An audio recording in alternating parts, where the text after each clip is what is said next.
I had to break that up into 2 videos because we've had a lot of busy things going on. But I'll pick back up on page 50, the risk of being unable to resolve conflict. Throughout your life, you'll be faced with different kinds of conflict. Do you have skills to resolve conflict? 3 risks are involved in being unable to resolve conflict: being unable to prevent or resolve conflict. Harms health. You can stay in a constant state of conflict. Changes occur to your body. The changes are in the same as those in alarm stage of gas.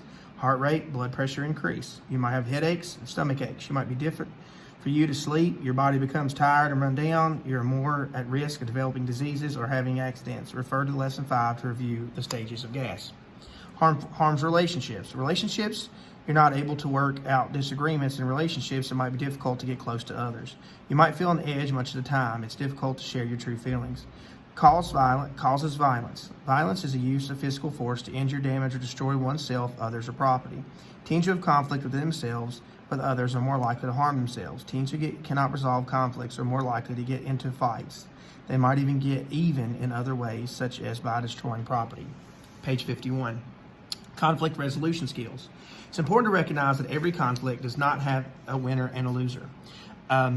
People can work together to find a solution in which everybody wins. You can use conflict resolution skills. Conflict resolution skills are steps that can be used to resolve a disagreement in a healthful, safe, legal, respectful, and nonviolent way. Following list identifies 10 steps used to resolve conflict. 1. Remain calm. 2. Set the tone. Avoid blaming, avoid interrupting, affirm others, be sincere, avoid put-downs, reserve judgment, avoid threats. Separate the person from the problem. Use positive or nonverbal messages. 3. Define a conflict. 4. Take responsibility for personal actions. 5. Use I messages to express needs and feelings. 6. Listen to the needs and feelings of others. 7. Listen, discuss possible solutions. Evaluate each solution. Will the solution result in actions that are helpful? Will the solution result in actions that are safe? Will the solution result in actions that are legal? Will the solution result in actions that are respectful to everyone who is involved? Will the solution result in actions that are nonviolent? 8. Agree on a solution. 9. Keep your word and follow the solution on which you agreed. 10. Ask the assistance of a trusted adult if the conflict cannot be resolved. Page 52.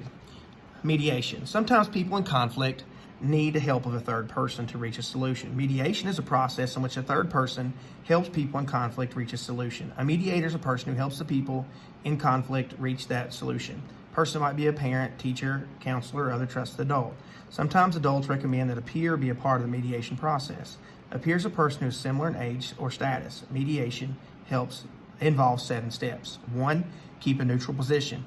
The mediator listens to both sides. 2. Set ground rules. The opposing sides agree to treat each other with respect. Blaming, put-downs, threats, name-calling, hitting, and pushing are not allowed. Each side agrees to listen. Define the conflict. Each side clearly identifies and describes the reason for the conflict. Each person shares how he or she feels about what's happened. Identify solutions to the conflict. Evaluate suggested solutions.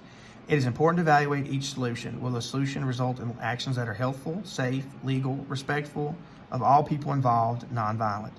Try to agree to a solution. An agreement stating the solution the people will follow is written.